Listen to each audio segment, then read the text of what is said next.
presented by Maithili Viral Song.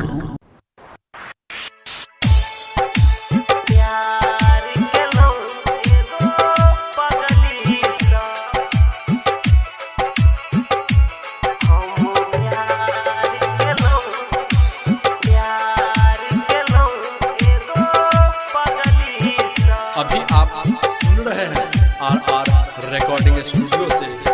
हम प्यार केलो एगो पगली सा, हम प्यार केलो एगो पगली सा, बीच सफर में हमरा छोड़ गेलै रे।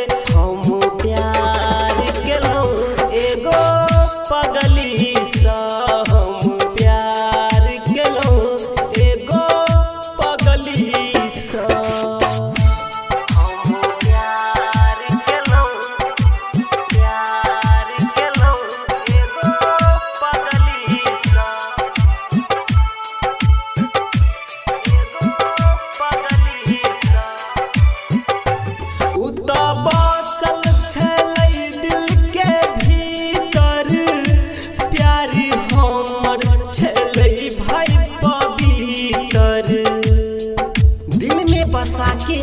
दिल हमर तोड़ दिलके, दिल में बसा के दिल हमर तोड़ दिलके। नहीं जानी कौन कसूर भेलै हमरा से जे उ पगली साथ छोड़ दिलके, छोड़ दिलके। उ तो बातल छलै दिल के भीतर, प्यार हमर छलै भाई पवित्र, प्यार हमर छलै भाई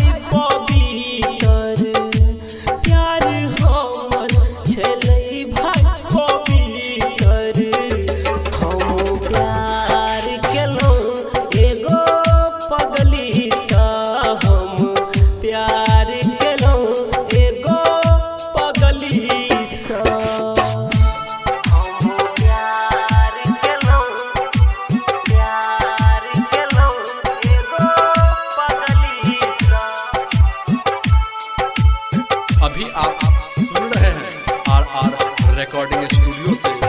कसम खा के केने रहै वादा, हम बुझलौ नहीं ओकर इरादा।